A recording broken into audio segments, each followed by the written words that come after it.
Hello, everybody. Yes, it has been forever since I've done this. I don't even know if I remember what I'm doing, but this just popped up and I felt like, wait till I do pull a U on you.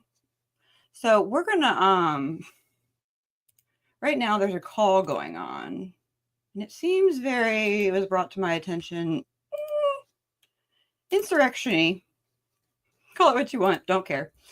So I'm just going to play this for y'all and see where it goes. But the door knockers and phone callers, the emotional grounders and healers and people who care deeply about the future of our people that are on this call tonight. Really see them. Realize that though we may be miles apart, though we may have different ideological beliefs and identities, we're all striving to build and belong in beloved community. Breathe that in. Take a deep breath in through your nose. Breathe in our unity. And then a deep breath out through your mouth. I feel like you Breathe can't that out, the temptation.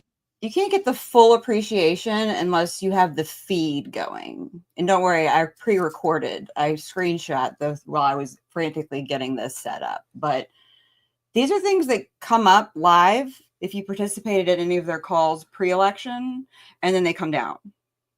To spend more time playing the blame game than executing the strategies and implementing the tactics to change our conditions. Tactics. Guys, if you don't know about beautifultrouble.org, that's where they move Saul Alinsky's rules for radicals. It's broken down. This call represents a wide cross-section of the United Front that's been organizing for many, many months, if not years, to block the authoritarian takeover of this country. Now, you may be tuning into this call as someone who's not even sure that elections are your thing, but you may have still been involved in this broad effort to defeat MAGA at the ballot box. You may be tuning in as someone obsessed with politics who's voted for Democrats your whole life. And you may have a hard time understanding why people just don't see it as clearly as you do, that we should support Democrats to move the country forward. You may be tuning in as someone who doesn't quite understand why people see the appeal of Trump or why people would be drawn to his MAGA politics. You're sitting with genuine curiosity or maybe even frustration and anger. And maybe, just maybe, you're someone who does understand the appeal of Trump because at one time you supported him too. Or maybe people you love and care about supported him. I don't think any Trump supporters have ever gone to the dark side, just saying. But I'm going to leave this up because the feed is very important until they probably kick me out, figure out who I am, hack my computer and kick me out. But you know what? I don't play that game. So I'm going to step off and let this play and I'll come back. But I can't watch all this. I got too much Looney Tunes going on in my life. Or maybe you're a leftist who feels deep frustration at the many calls to move the Democrats to the center at the expense of targeted and marginalized communities, at the expense of suffering people. And in normal times, it's pretty safe to say that most of us on this call would have never chosen to be part of a Cheney to Chomsky United Front to do anything. But here we are. And everyone, every single one of you, every single one of us is welcome in this space tonight. We are here because none of us alone has the power to defeat the wickedness that has taken hold of our country. And none of us alone is capable of surviving on our own in the face of this threat to democracy. Since we're all together, since we're all united to defend our country and each other, we are also going to talk about what it's going to take to make sure that we're never in this situation ever again. This is the real talk that we will not shy away from, because none of what we are up against right now happens in a vacuum. And together, we need to have the courage to face those hard truths, just like we have had the courage to stand together to block this authoritarian threat. So, yeah, the outcome of this election is incredibly painful. And our assignment right now is to feel our feelings, to get grounded, to move strategically, to help others do the same. Our job is not to believe or spread rumors, but to lean into our organizations, because our organization is our strength. We need to feel our bodies, wholly supported by this planet, this incredible earth that sustains us. Before we dive into what the conditions are right now, can we just take a moment to feel rooted, to feel grounded, to feel supported, firmly planted on the ground? Wherever you are, feel the gentle pressure of the floor holding us up, connected to this incredible earth. We're all in this together, y'all. I'm ready. I know you're ready. We have everything we need in our bones. Let's do this. I want you to take one more deep breath in through your nose, out through your mouth, while I remind you that if this call is useful to you, you can join us back here for future calls. RSVP now as we prepare to move towards January's inauguration together.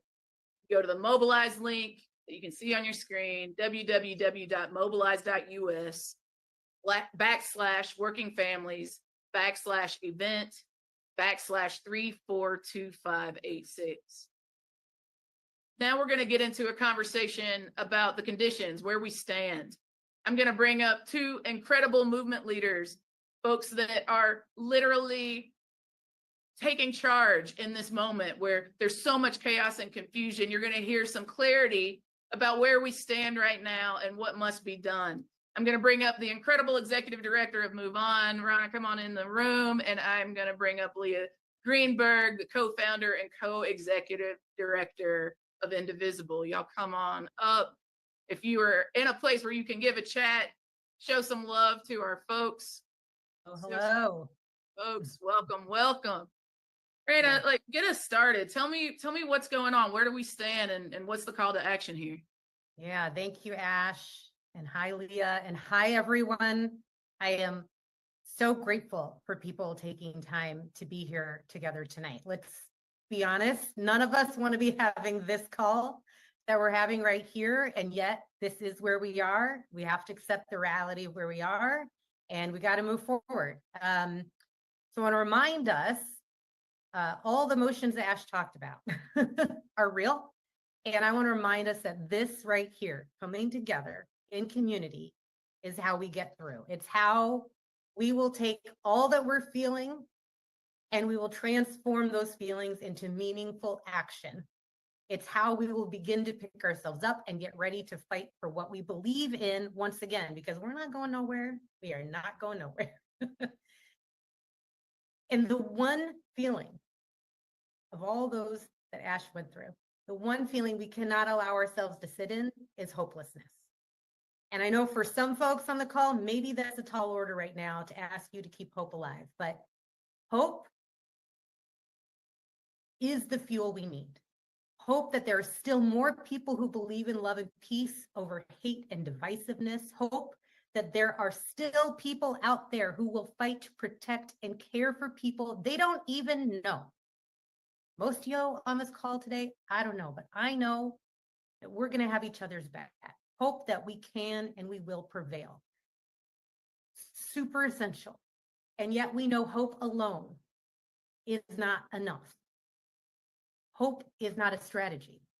And we'll talk, I want to say a bit more about strategy momentarily, but I wanted to just start by reminding us that we absolutely cannot allow ourselves to give up, because it is all worth fighting for. Everything we've been doing, everything you've been doing in your lives, it's worth fighting for. Our families, our freedoms, our healthcare, our climate, the rule of law, so much that we're going to talk about here tonight. It's all worth it. And let's be honest, you're not giving up. You're here tonight, and I'm not either. It's just not who we are.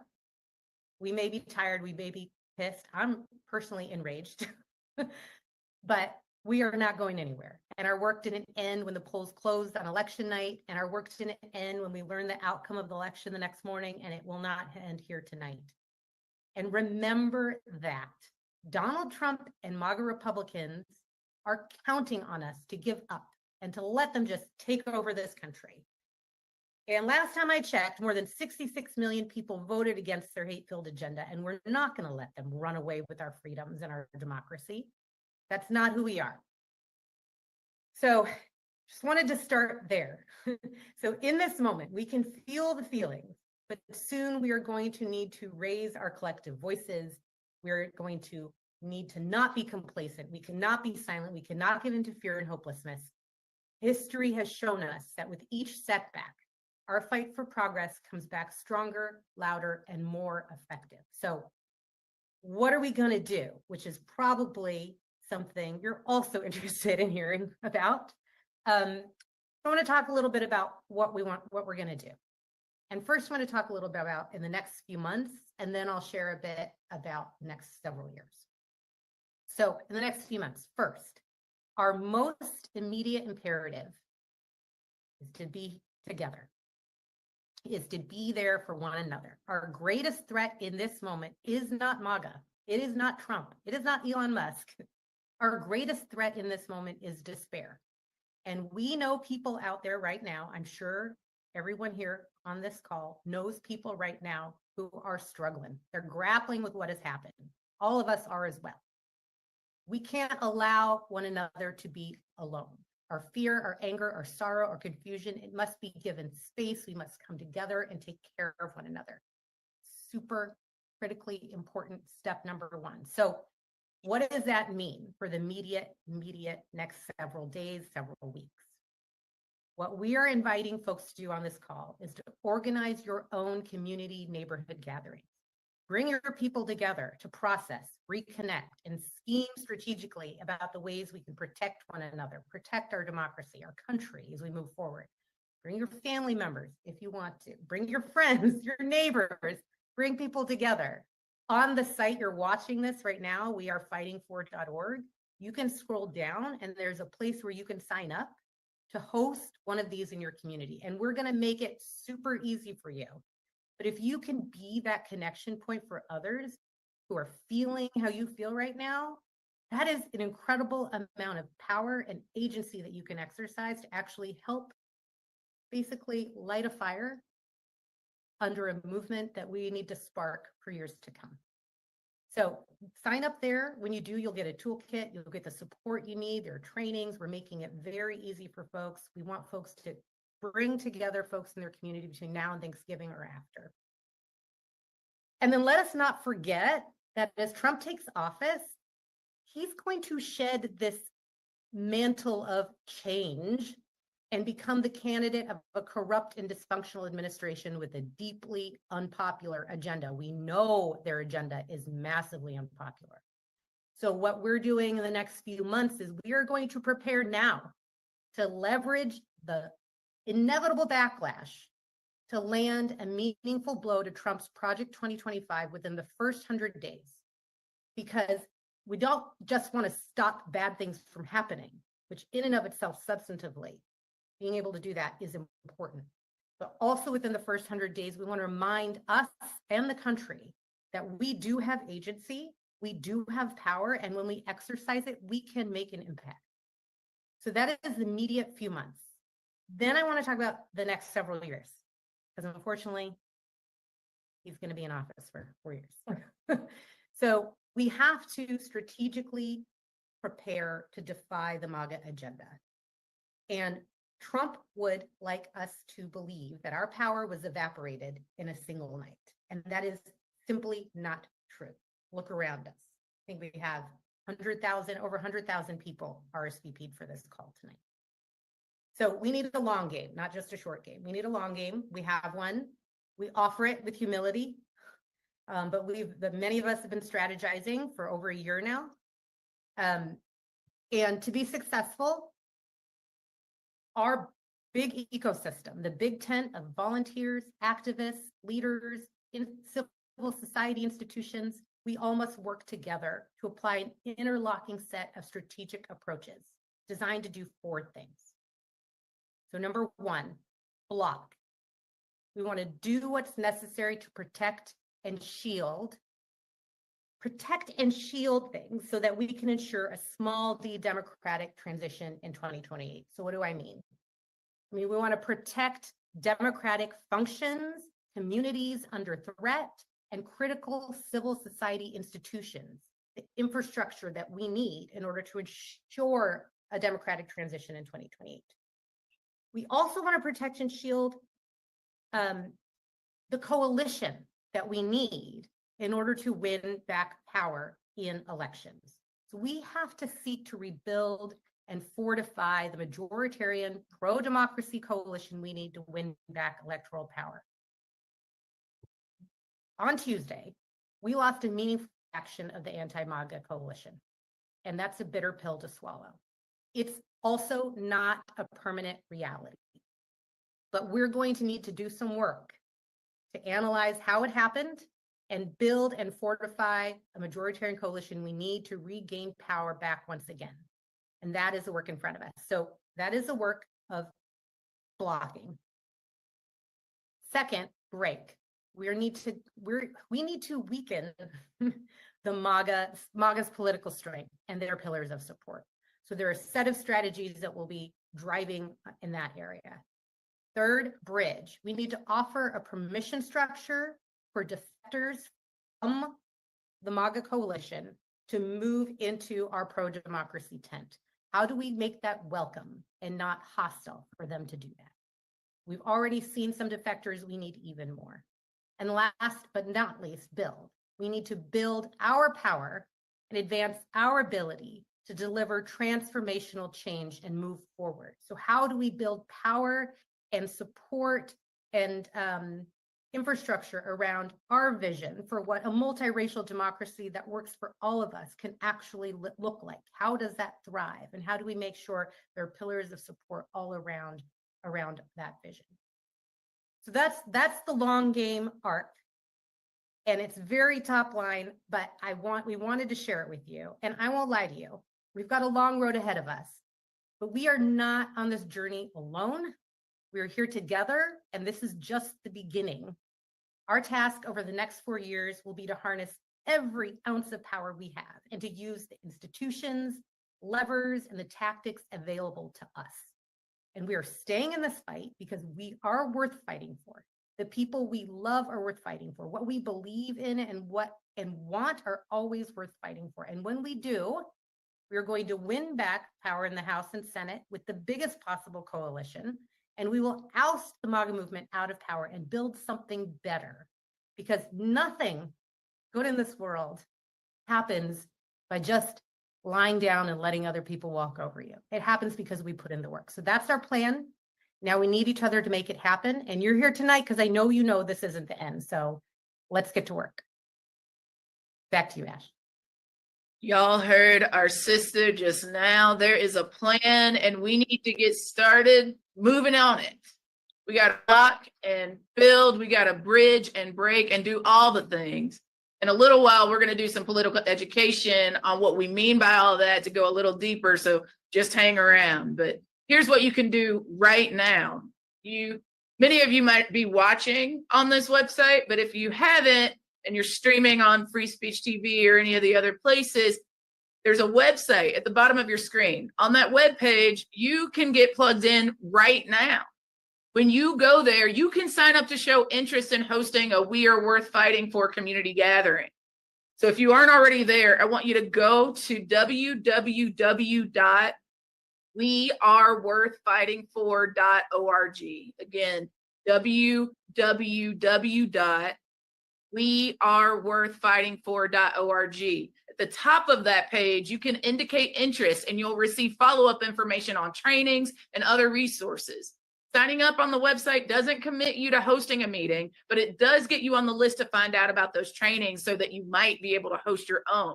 The first training, in fact, is tomorrow at 2 p.m. Eastern, y'all. So go sign up for it. Sign up for it right now.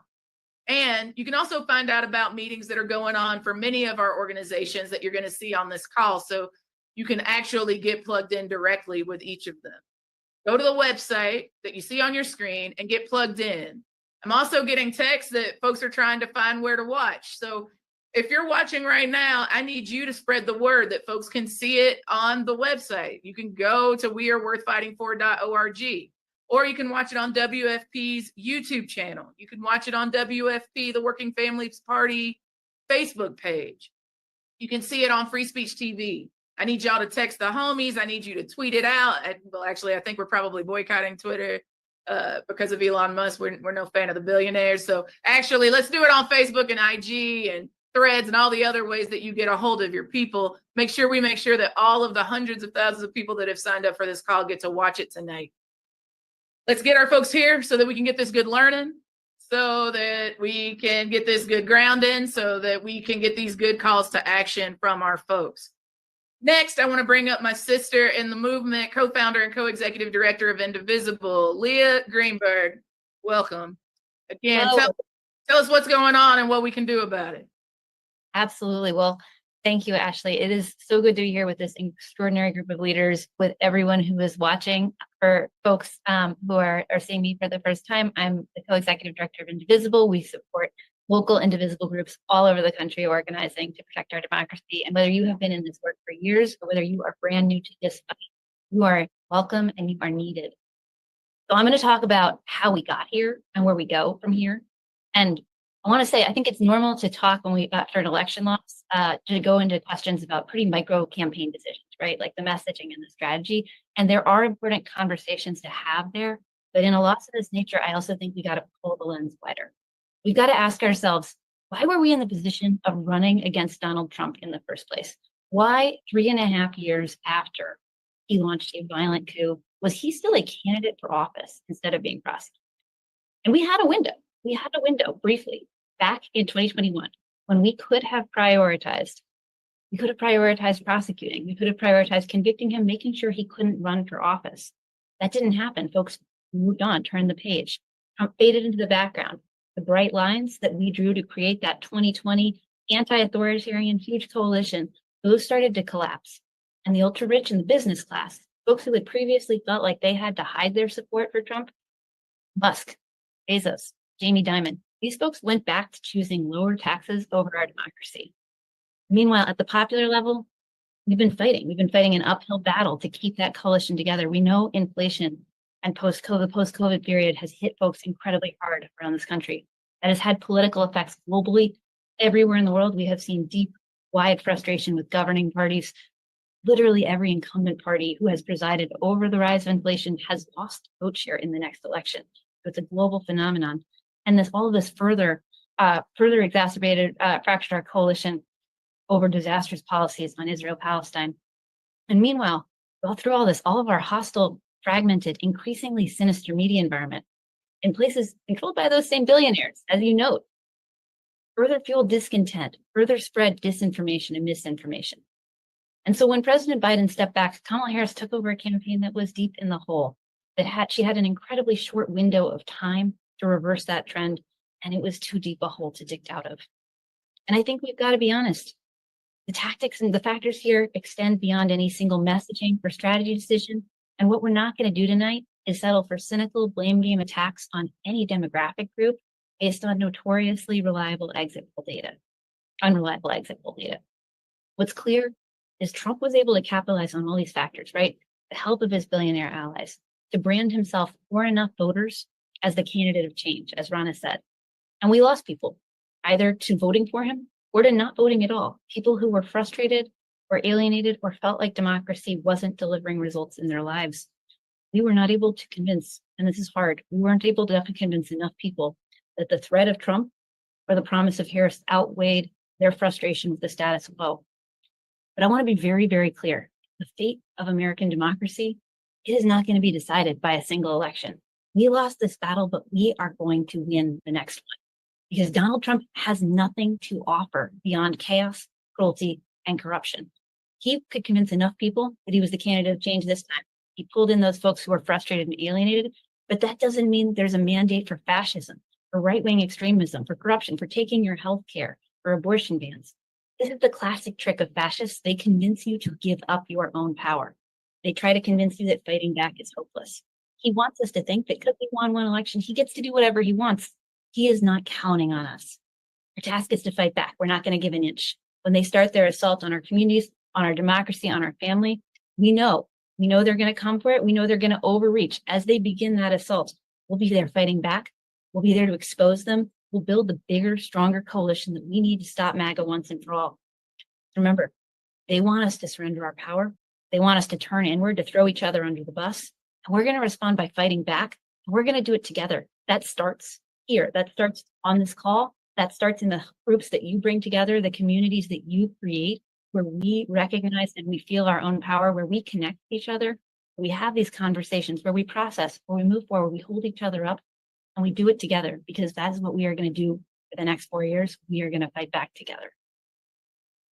Thank you so much. Y'all show some love for Leah. Thank you so much for being here. Next, we're going to hear from Lisa Gilbert, the co-president of Public Citizen. Lisa, come on in. Tell me, what time is it on the clock of the United States, and what is Public Citizen doing about it? Thanks, Ashley. Well, first, I just want to say how much I appreciate being in community with all of you tonight, joining a call with so many incredible leaders.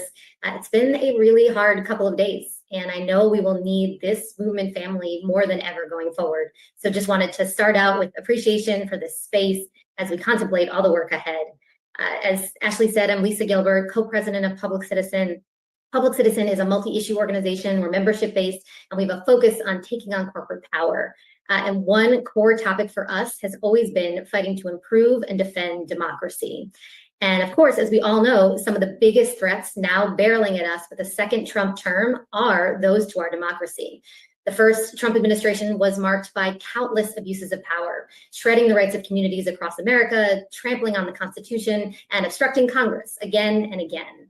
Folks probably remember many of the specific abuses from last time, although some of it almost feels quaint now. But Trump fired Jim Comey, his FBI director, for not being sufficiently loyal.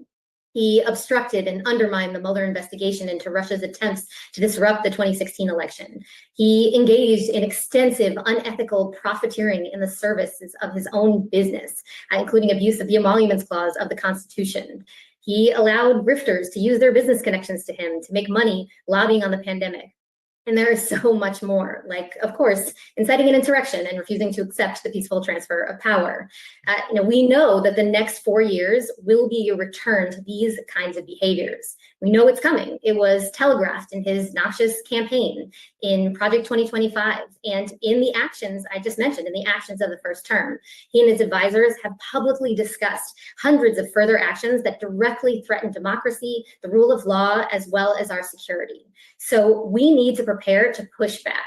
And the good news is we can win these types of fights. We did win these types of fights in the first term. We were effective at pushing back when specific abuses occurred, but it took all of us, unity and attention to detail, but we were able to put wins on the board. So, for example, we highlighted conflicts of interest of cabinet nominees. Our collective community was able to fight back and cause the resignation of Scott Pruitt, the head of the EPA. It was a testament to whistleblowers, to the vigorous use of the Freedom of Information Act by outside groups, and by members of the public pushing for the rule of law. As a community, we did this over and over. We helped drive out 3 cabinet secretaries from office last time, and we can do that kind of thing again. Public Citizen co-hosts a network called the Not Above the Law Coalition, which many of the organizations that you all belong to are a part of. And with this group, many of us are gearing up to, again, expose Trump's personal and family conflicts of interest, to highlight ethical breaches by cabinet nominees to defeat as many as possible, to choose strategic moments to mobilize when we see the authoritarian actions that we know are coming, and to FOIA and sue the administration to obtain documents and block all manner of illegal actions. And again, we can win victories against Trump in service of democracy. So before I stop and hand it back to Ashley, I just want to pause and highlight the fact that Joe Biden is still president until January 20th at noon. And one thing that the Biden administration can do to help us in our upcoming fight is pursue all available executive actions to safeguard the long-term health of our democracy. He can prioritize actions that will protect vulnerable individuals and communities who we know will be targeted by the Trump administration. He can protect career civil servants and government institutions that serve the people of the United States, and he can advance national security actions that will protect the public. Some folks have started calling this time period, these 3 months, YOLO Joe, or You Only Live Once Joe. Credit to our friends at the Center for American Progress and ACLU for this name, and for thinking through what actions the administration can take in these months to protect democracy before Trump comes in. So to help this effort, we're encouraging everyone on this call to sign a petition, making this ask to Biden and his team. Stay tuned for a link to this to participants after this call, and also you'll find it in the chat. Our friends at MoveOn are hosting the petition. I'll just say it out loud at moveon.org/YOLO Joe.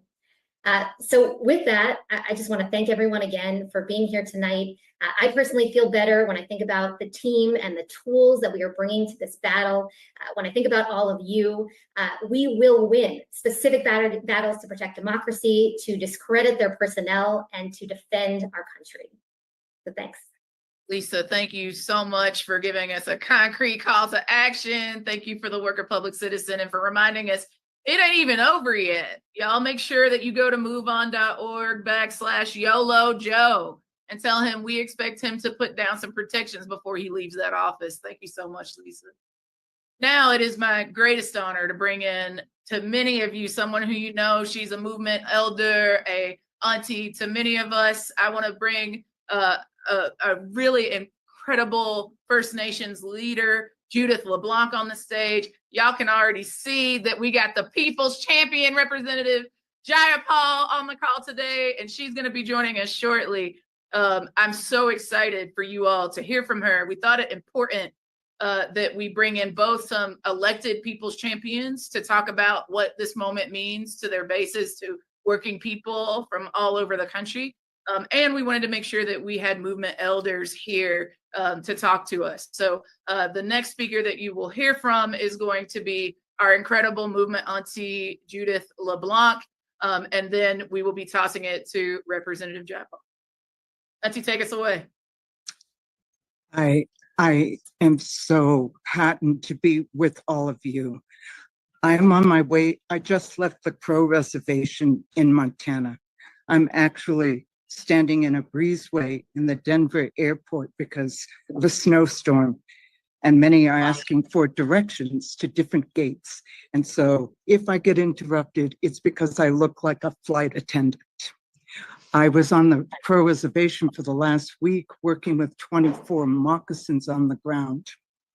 Last night, we gathered for buffalo steaks, buffalo burgers. We put our tobacco down on the ground in prayer. We ate good.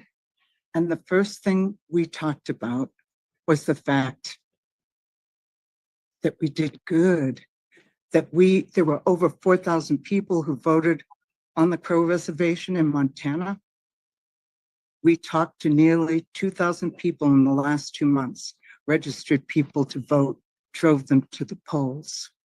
And what the 24 moccasins on the ground wanted to talk about, what are we going to do next time? What are we going to do next? What are we going to do next time? We're going to go to other reservations, because when they looked at the map, this red Montana, there was one blue spot. Look it up. Crow Reservation. Crow Reservation. I want to bring that up to say that elections are a tactic. Elections are a tactic. They do not solve our problems. The elections create the conditions under which we will continue to organize and build our base. Our strategy is determined by the time continuum. The past and the future only come together one place. In the present, we know that to be true. Our ancestors proved that. We have a responsibility for our descendants. And I want to say that many of you, I know you. Many of you, I've worked with you. And the truth is that we've been in a magic movement moment together at different periods of time. We interrupted the narrative. Black Lives Matter interrupted the narrative. Standing Rock interrupted the narrative of who we are in the 21st century. But you know what? We did not change the narrative.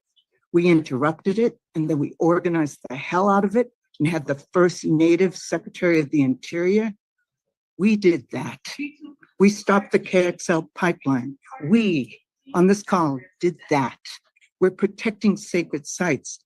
The Biden administration has taken steps, but we did that. We organized our nations. And so I say that to say is that we are on the rise. It may not feel like it, but the relationships that we all built, the relationships with the 2,000 people on Crow, are there to stay. They're there to nourish. They are there to be watered, and they are there to be mobilized and educated about how we face the challenges ahead. I want to say we've talked about with a number of Native groups in the last 2 days, 3 things. Number one, we must honor our work. We must lift up all the people on the ground who are preparing to fight the deportations, who are ready and willing to step up and step into the political moment. But we have to cherish what we've done together in the last 4 years. The last 4 years. Secondly, we have to come to grips with the fact and study what happened on the ground, to use practice-based evidence. The New York Times and the NBC said the Indians swerved to the right and voted Republican. We have to take our experience and interrupt the narrative, because where we organize, we moved people. We are not leading the majorities yet, although majorities in this country agree with us about the need for action on climate change, about the need for economic security, about the need for women to have control over their bodies. They agree with us, but they voted a different way at the top of the ticket. So I want to remind us of that, because if we get a barricade mentality and we think we must defend, we're going to be on the back foot. We must walk in balance, as the Navajo say, walk in beauty, understand 360 degrees, where we're going, but where we came from.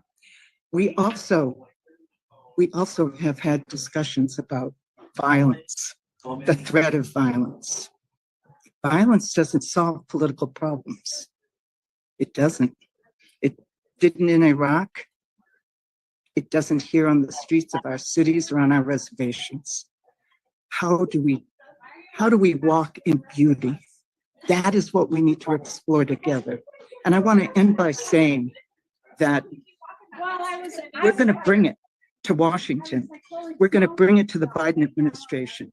We're going to bring it because right now we have a lame duck session. I still don't have directions for all those who want them here in the Denver airport. We're going to bring it. You know why? Because there are urgent issues in the lame duck session that we have to fight for and organize around. And if we don't take action and keep our people moving, we will lose them. So I just want to say, I am ready and I'm steady. You know why? Organizing is our medicine. Organizing our people, building on the relationships that we have been growing for years. I love you. Let's see. We love you. Travel safe. We're sending love and putting prayers up for your safe travels to your destination. Thank you so much. I just want to remind you, Auntie gave us 3 marching orders. She said we have to honor and cherish our work. We got to come to grips with and study what happened on the ground. Remember that the people are with us. And when we organize, we move people. And that it's time for us to walk in beauty. And we got to bring it, that our work is not over. I want to tell y'all that there are already over 1,300 people signed up saying that they're interested in hosting community meetings. Thank you so much for doing so. We want you to make sure that you're continuing to push it out. Go to www.weareworthfightingfor.org and express your interest in getting follow-up information and getting trainings and getting resources to host these incredible community gatherings in our communities. Judith LeBlanc, we love you. We love you so much. We're gonna keep it pushing, y'all. The next speaker that you are gonna hear from, we already hinted at. You might have even seen her beautiful face. We get to bring up somebody who's not just talking about it, but being about it in the belly of the beast. I get to introduce to some and bring back to others an incredible people's champion, the honorable representative, Jayapal. Please come on in the room. We love you. Thank you so much for being here with us tonight. Thank you so much, Lee. And it's so wonderful to follow the incredible Judith. And also Rana, Leah, Maurice, Lisa, all of the movement leaders in the 100 progressive organizations who have just been working so tirelessly and successfully to build our movement power. I want to start with gratitude and with love To everyone on this call and to those who might listen later, thank you for leaving nothing on the table. Thank you for continuing to build our movement, for building power for poor and working people, for standing up to the rich and powerful, for standing up for peace, democracy, and humanity. Now, I know it's a tough time. I can tell you I'm here in Washington State at home, and it feels really jarring because actually here in our state, we had a great election night. We actually became even bluer, winning just about everything that was on the ballot. But whether you're in a state that won or a state that lost a lot, I just want you to know that this is the movement that has a space for you for the long term.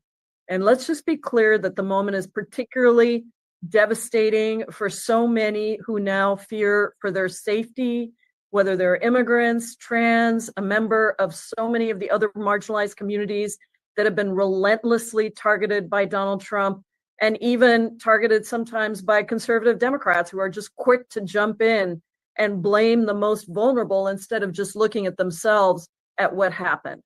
So I just want everybody to give themselves permission to check in with yourself, your friends, your neighbors, accept and give support so that everyone knows that we're in this together. No one is alone. And never forget that when your heart breaks, that is when it is most open. So let's try to preserve that openness, as difficult as it is. Don't try to move too quickly either. Let your tears flow for your fears, your dashed hopes, your anger, your frustration. It is okay. That is actually the first step for all of us, just to acknowledge the grief and sit with it and allow it to flow out of our bodies, because that will help make space for the inspiration and the resolve to flow in. The second piece, we can only really start analyzing. This is my second A, acknowledges the first one, analyzes the second one. What happened? And that analysis is really essential. The blame game, you've seen it. It's already started with a lot of cheap shots at our progressive movement. And it's easy to finger point, even for us, but we need to resist it. I imagine we share a lot of theories about this election and what led us here. But I think we actually need to look at the data. We need to not just exit polls that are coming out, but actual data. We need to test our own theories, and we need to approach this moment with humility and introspection and understand what strategies did work, what didn't work, what barriers are in the way, and how do we break them down. And to me, that's the way that we get to the third step of acting. And these are interchangeable. It's not like it all happens linearly. You go back and forth between these things. But the third step of acting is to rebuild what has been for years an increasingly fragile coalition into something that is sustainable and lasting, that brings power to working people. What I do know is that the Democratic Party was not able to clearly articulate to enough voters what we would do to make their lives materially better. Where Biden won the majority of voters earning under 100,000 in 2020, Democrats lost those voters in 2024.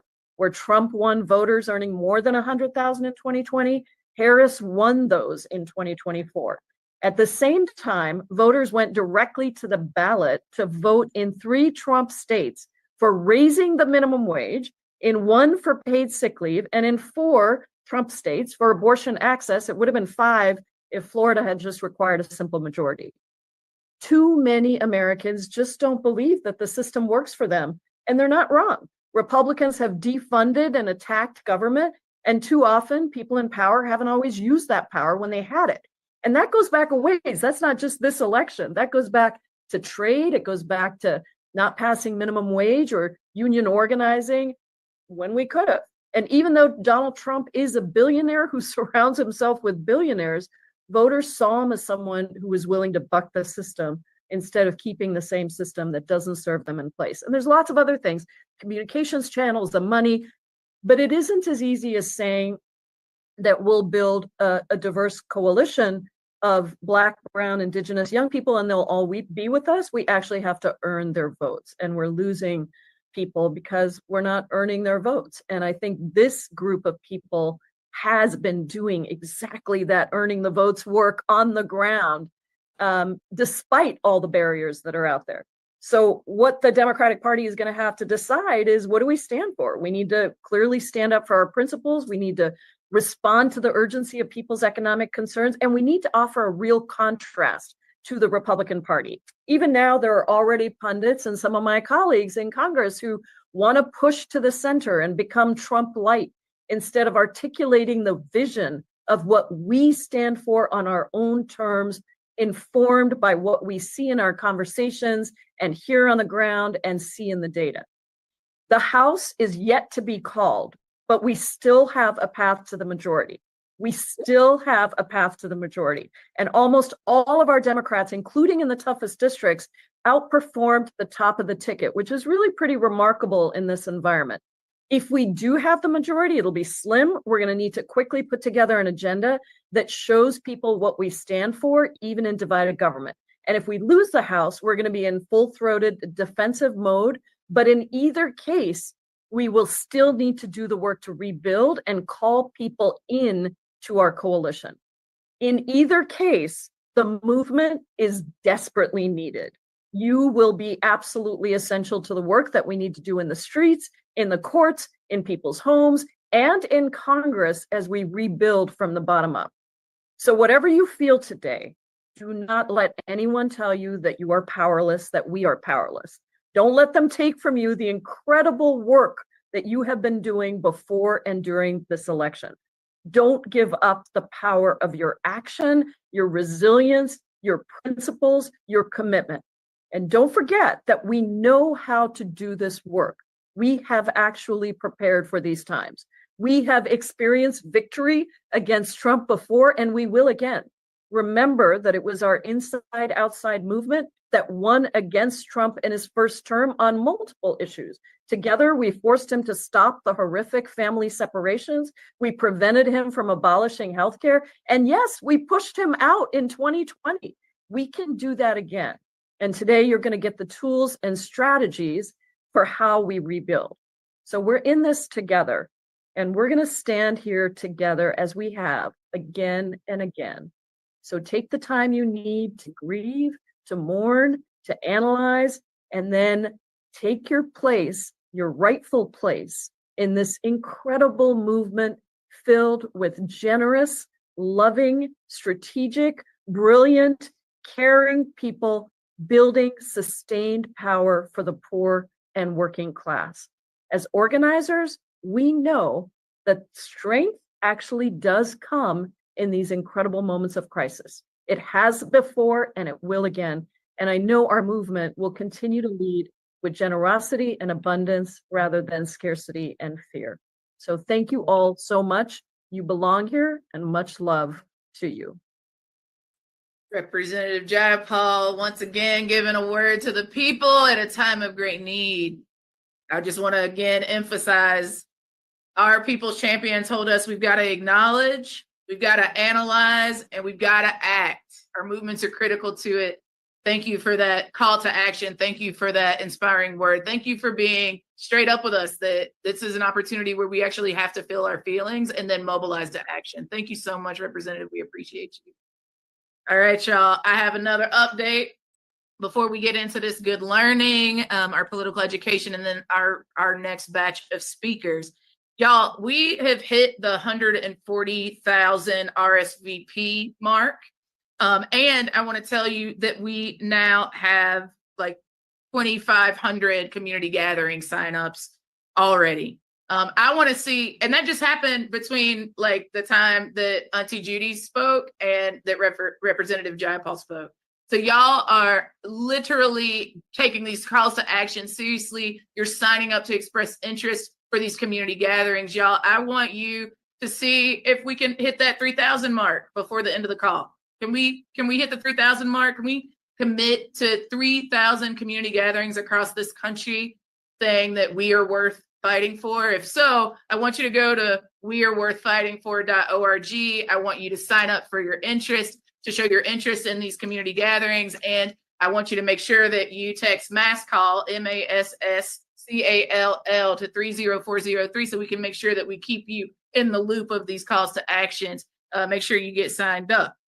And again, we're going to make a goal of 3,000. I've got folks literally texting me right now to tell me if we're going to get close to that, and I'll give you an update as soon as I get updated numbers. So let's get into this learning together. We've already heard from brilliant movement leaders from our people's champion, Representative Jayapal, and yet there's more to discuss. As always on these mass calls, we want to ground ourselves in political education. We've been doing these mass calls for a while now, and if you like getting this kind of political education opportunity, I want you to text mass call, MASS space CALL to 30403 to find out about more. Today, we're going to focus on the fact that we're losing working class people, y'all. And in case you were worried that we're just going to admire a problem here, we're also going to talk about what we do about it. We're going to hear from Maurice Mitchell, the national director of the Working Families Party, a little later, who's going to lay down a plan. So stick around for that.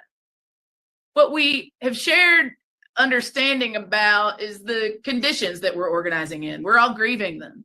It allows us to understand that the things that our organization is doing over here are related to the things that organizations are doing over there. That's why we build this shared understanding. This bigger picture helps us break down silos and understand the full nature of the crisis conditions that we're working in.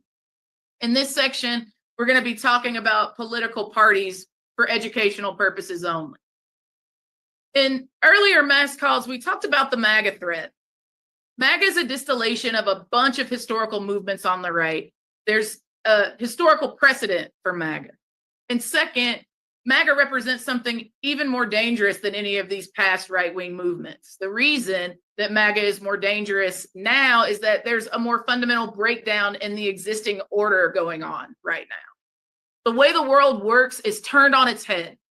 This is happening in the United States, and it's also happening all over the world. So why is there a breakdown in the existing order of things? Well, let's picture it from a US perspective. Right now, there are a series of crises that are all interlocking and converging. There's growing inequality, the changing role of the US in the world, climate change, changing gender norms and the backlash to it, and the racial reckoning and its backlash, among many, many others that you all are experiencing every day. All of these forces are bearing down on us. They're intersecting in all kinds of ways. It's creating incredible pressure on the status quo as we've known it. People's trust in our institutions is breaking down on a fundamental level. Combine this with the fact that for many, many people, life has gotten harder on a day-to-day level. Y'all have seen it. Groceries are more expensive. We can't afford a home. We're buried in debt. Enter into this mix a demagogue like Donald Trump, who's creating and riding the wave of this popular resentment. The conditions are right for MAGA to be so much more dangerous than its predecessors. And while it's easy to just pin it all on Trump, that's not really doing us any favors. We need to push ourselves to think more strategically about this situation, and it's worth digging into these a little bit more deeply. This is the context for a political crisis too. We've talked about this a lot on earlier calls. It's defined by four interconnected parts. The first part is that the Republican Party is in control of an openly authoritarian faction. This is crystal clear. Let's dig in deeper on points 2 and 3 on this slide. Bullet number 2 says, much of the Democratic Party is controlled by ultra-wealthy people and the forces of multinational corporations. To be fair, both parties are. Because of the increase in money in politics, both major political parties have become increasingly dependent on corporate donations. This prevents Democrats from putting forward truly transformative policies for working people. It's not possible to serve two masters, the ultra-wealthy and working people at the same time. This is why the policy solutions look the same. They're tweaks to a system because folks who are getting rich don't really want things to change. Bullet number 3 says that Democrats are losing working people of all races. The Democratic Party is losing working class support while Republicans are reaching out to those voters, and it's working. A lot of us grew up understanding that the Republicans were the party of the boardroom and the country club, and Democrats were the party of the union hall, the public school PTA, and maybe the black church basement. Working people flocked to the Democratic Party during the New Deal era, attracted by transformative policies like the creation of a minimum wage that moved millions out of poverty and the expansion of unions that drove up wages and benefits, allowing many working families to begin to thrive, not just survive. Of course, there were many communities left out of these gains. But that New Deal and the civil rights era built an alignment between working people and the Democratic Party. But we're seeing that change. More and more, building a winning voter coalition with working class voters in an election has been like trying to fill a bucket when there's a big hole in the bottom of it. So the New Deal era is long over, and that alignment has been breaking down. Today, wealth inequality is at historic levels. While America's production goes up, our workers are not benefiting. Tons of workers are now in a gig economy with low wages and no benefits. Since the 1970s, basically every administration has adopted a neoliberal policy agenda. This is a governing philosophy that basically says that the only job for the government is to protect the market and the free flow of capital. It's led to decades of cuts to benefits, privatization of our schools and other public services, and people are losing a sense that the government is even capable of helping them or their families in any real meaningful way. Neoliberalism has weakened the bargaining power of workers and transferred wealth upward towards the 1%. When we talk about this being one-sided class war that exists where the rich are waging war against us, neoliberalism is their battle plan, essentially. But if people in public opinion were just products of the economy, it would be too simple. The Republican political strategist Lee Atwater once said, quote, "Perception is reality," end quote. In other words, it's not enough to simply govern. It matters how people perceive the way that you are governing and who they perceive is benefiting. Too often, both parties are fighting culture wars that tell a different story about who is winning and who is losing. These are stories of division that paint immigrants, gangs, and petty crime and foreign countries as a problem. And before you know it, we aren't telling a story that makes everyday working people feel seen, heard, inspired to come together. Instead, we're telling a story of distrust and blame of each other. We have a fractured media environment. And nowadays, people are not so much voting for someone or something, but rather against it. In this context, it's very easy to create these alternative narratives. And unfortunately, facts matter less than perception. None of this is particularly unique to the United States. When inequality grows, corporations and the rich often support authoritarian leaders who will keep things as they are. We're seeing the trend of authoritarian forces growing worldwide. The far right is gaining power in places like the UK, India, and Germany, and working class people are moving right too. The traditional right party in the UK, the Tories, has been taken over by a hard right. Their election too took on racist and anti-immigrant themes. While the Labour Party prevailed in the most recent elections, they are reacting by moving to the right.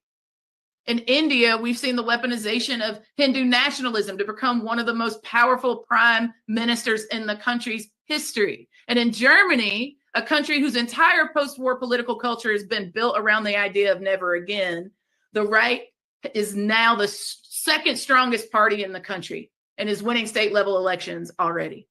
So let's be real. There's a global movement which is seeding chaos around the world. The details are always a little different from country to country, but the basic tendencies towards ethnic and religious nationalism, towards a working class that is moving to the right, and towards right-wing movements that are not only stronger, but bolder and less willing to play by the traditional rules of the democracies in which they operate, these tendencies are all there. The final aspect of the political crises in America is the two-party system. Unlike the other countries we just talked about, which are all multi-party political systems, the United States has a rigid two-party system. Why this is can be a subject for us to talk about at another time. The first thing to say, though, is that just changing the system in the US won't make any of these problems immediately go away. If that were the case, all of these multi-party systems we just discussed would be doing just fine. But to ignore the role that the two-party system plays in our particular situation in the United States misses a key piece of the puzzle. Our political system works as a zero-sum equation. If the Republican Party loses strength, it mechanically translates into strength for the Democratic Party. It works in the other direction too. If Democrats lose support, it directly translates into strength for Republicans. This makes it really hard for working people that are angry and want to punish elected officials and parties, and to do so without unintended consequences. And because the margin of victory in many races, like for president, is so small, there's basically no wiggle room in this equation right now. It doesn't matter if the loss of support is in the form of people staying home or voting for the other party or voting for a third party candidate. All of it mechanically transfers power to the other side of the two-party equation. So if you have a situation where for both economic and cultural reasons, working class people are pulling away from the Democratic Party, even if they don't automatically join up with the Republican Party, it can tip the scales. Again, we don't mention this as a cop out or to suggest that if we had a different political system, all of our problems would magically be solved. But we do need to understand the ways in which this dynamic shapes the set of options that we've got. What this boils down to is that all of us on this call, the over 140,000 of us that have registered to be together tonight, have an urgent need to build and rebuild our power. The political crisis we've been talking about has been decades in the making. It won't be easy to fix these problems.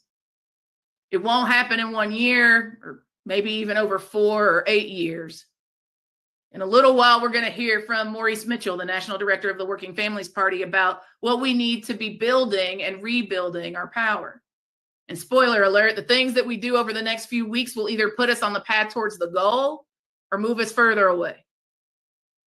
If you like what you see in this political education module, or if you want to get caught up on the political education sessions that we've been doing on these calls since the spring, you can watch all the recordings at www.workingfamilies.org/mass calls. And again, if you want to get reminded about the next mass calls and keep learning with us, I want you to text mass call, MASS space CALL to 30403. Again, you can text the words mass call, MASS space CALL to 30403. And again, I've told you all earlier tonight that we're going to move from just learning to putting that good learning into action. And one of the ways that we're going to be able to do that is by signing up to host community meetings, the We Are Worth Fighting For community meeting. I want you to go to www.weareworthfightingfor.org. I want you to go there and I want you to show your interest in hosting one of these community meetings. You can see it at the top of the page where you indicate your interest. You're going to receive a follow-up message with information on trainings and other resources. Signing up on the website doesn't commit you to hosting a meeting, but it does get you on the list to find out about those trainings and learn more about what you need to do to host your own. The first training, again, is tomorrow at 2 p.m. Eastern. So y'all go over there and sign up if you're not already watching this video there. And you can find out about meetings going on for many organizations that you see on this call and get plugged in directly with them if you express your interest. So go to the website, www.weareworthfightingfor.org, and get plugged in. So with that, I want to bring back in some of our movement allies, movement leaders to hear about what's going on right here and now and to discuss what our next moves are going to be together. Representative Raskin, I hear we got another people's champion on the call. Thank you so much for being here. Representative, So I'm going to sign off here because I just can't. The Working Families Party is who is hosting this.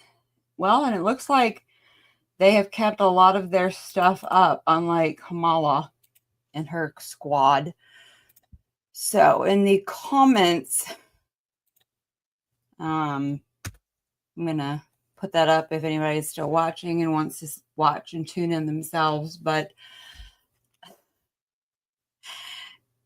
it's the biggest gaslighting lunacy that I can't even quantify the amount of insanity but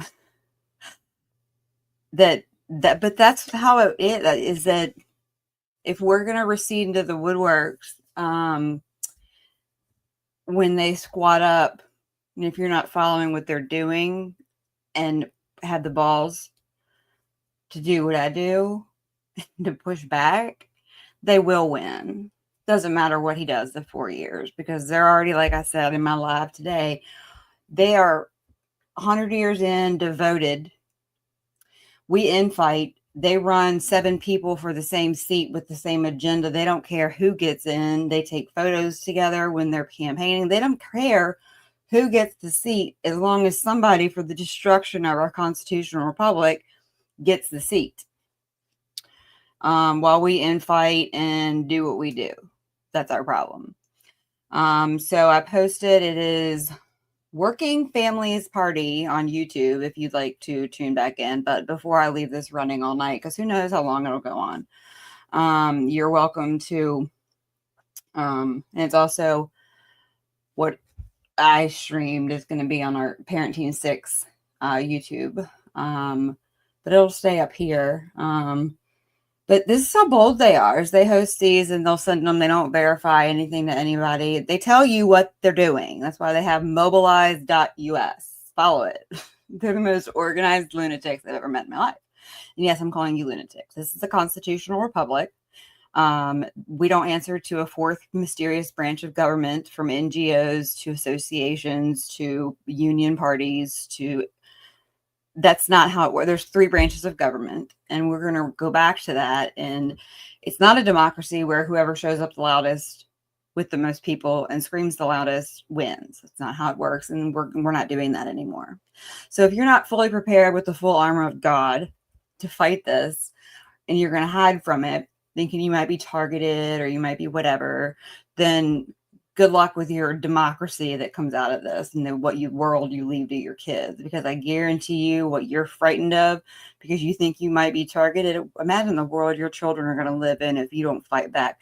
And if you don't get involved with the administration coming in, it's a win, but it might not be, because you get the wrong people in the ear and you end up with a Gorbachev-Reagan situation where we got sold to the Soviets.